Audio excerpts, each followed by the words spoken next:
இன்றைக்கி ரொம்பவே சிம்பிளான டூட்டி ஃப்ரூட்டி கேக் எப்படி செய்யலான்னு பார்க்கலாம். இதோட அளவு எல்லாமே கீழே டிஸ்கிரிப்ஷன் பாக்ஸில் கொடுத்துருக்கேன், செக் பண்ணி பார்த்துக்கோங்க. இப்போது ஒரு கப்பில் டூட்டி ஃப்ரூட்டி எடுத்து வச்சுருக்கேன். இது கூட 2 ஸ்பூன் மைதா சேர்த்து நல்லா மிக்ஸ் பண்ணி வச்சுக்கலாம். இப்போது கேக் செய்கிறதுக்கு ஒரு பவுலில் பட்டர் ஆட் பண்ணிக்கிறேன். பட்டரு, தயிர், பால் எல்லாமே ரூம் டெம்பரேச்சரில் இருக்கிற மாதிரி பார்த்துக்கோங்க. பட்டர் இந்தளவுக்கு நல்லா சாஃப்டாக இருக்கணும்.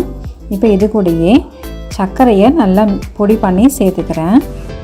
இப்போ இதை மிக்ஸ் பண்ணுறதுக்கு பீட்டரு இல்லைன்னா விஸ்கை வச்சு நல்லா பீட் பண்ணிக்கலாம். நீங்கள் இதை விஸ்க்லேயே கூட செய்யலாம். நான் கொஞ்சம் சீக்கிரமாக செய்யணுன்றதுக்காக பீட்டரை வச்சு நல்லா பீட் பண்ணிக்கிறேன். இந்த பட்டரும் சர்க்கரையும் நல்லா மிக்ஸ் ஆகி வரணும். பட்டரோட கலரு நல்லா இந்த அளவுக்கு சேஞ்ச் ஆகி வந்த உடனே நம்ம இது கூட தயிரை ஆட் பண்ணிக்கலாம். தயிரை சேர்த்துட்டு திரும்பவும் ஒரே ஒரு வாட்டி நல்லா மிக்ஸ் பண்ணிவிட்டு மைதாவை ஆட் பண்ணி நல்லா ஒரு வாட்டி கலந்துக்கலாம். நம்ம பேட்டர் ரெடி பண்ணுறதுக்கு முன்னாடி அவனை 10 மினிட்ஸ் ப்ரீஹீட் பண்ணி வச்சுக்கலாம். இந்த அளவுக்கு நல்லா ஸ்மூத்தாக மிக்ஸ் பண்ண பிறகு இது கூடவே பால், vanilla essence, baking soda, baking powder இதெல்லாம் சேர்த்துட்டு திரும்பவும் ஒரு வாட்டி நல்லா மிக்ஸ் பண்ணிக்கலாம்.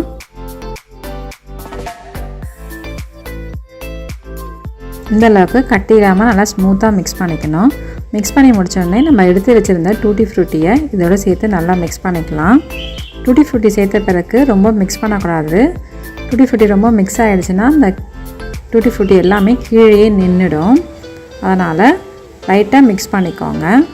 மிக்ஸ் பண்ணிவிட்டு நான் இங்கே ட்ரேயில் பட்டர் ஷீட் போட்டுட்டு ஆயில் நல்லா க்ரீஸ் பண்ணி வச்சுக்கிறேன். இப்போ அந்த பேனில் நான் மிக்ஸ் பண்ணி வச்சுருக்க பேட்டரை இதில் சேர்த்துட்டு நல்லா லெவல் பண்ணி விட்டுடுங்க. இப்போது நம்ம பேக்கிங் ட்ரேயில் வைக்கிறதுக்கு முன்னாடி நல்லா ஒரு வாட்டி டேப் பண்ணிக்கோங்க. அப்போ தான் ஈவனாக ஸ்ப்ரெட் ஆகி வரும். இப்போ இது கூட மேலே கொஞ்சமாக டூட்டி ஃப்ரூட்டியை ஆட் பண்ணிக்கிறேன். இப்போது ப்ரீஹீட் பண்ண அவனில் 160 டிகிரிக்கு 40 to 45 மினிட்ஸ் வச்சு நம்ம பேக் பண்ணி எடுத்துக்கலாம். இப்போ 45 மினிட்ஸ் ஆகிடுச்சு. நம்ம கேக்கு பேக் ஆகிருக்கான்னு ஒரு வாட்டி செக் பண்ணி பார்த்துக்கலாம். அதுக்கு ஒரு டூத் பிக்கை எடுத்து இன்சர்ட் பண்ணி பார்த்தா நல்லா க்ளீனாக வரணும். கொஞ்சம் மாவோடு இருக்க மாதிரினா திருப்பி ஒரு 5 to 10 மினிட்ஸ் வச்சு திரும்பவும் பேக் பண்ணுங்கள். இப்போ இது நல்லா ஆறட்டும் நம்ம கட் பண்ணி பார்க்கலாம். இப்போ இது நல்லா ஆறிடுச்சு. இப்போ பேன்லேருந்து ரிமூவ் பண்ணிவிட்டு இந்த பட்டர் ஷீட்டை ரிமூவ் பண்ணிக்கலாம். இப்போது நம்ம பீசஸ் போட்டுக்கலாம். கேக் ரொம்பவே சாஃப்டாக வந்திருக்குது. கண்டிப்பாக அதை நீங்களும் ட்ரை பண்ணி பாருங்கள். நம்ம பட்டர்லாம் சேர்த்து செஞ்சுருக்கிறதுனால குழந்தைங்களுக்குலாம் இது தாராளமாக கொடுக்கலாம். கண்டிப்பாக அதை வீட்டில் ட்ரை பண்ணி பார்த்துட்டு எப்படி இருக்குன்னு கமெண்ட்டில் சொல்லுங்கள். தேங்க்யூ.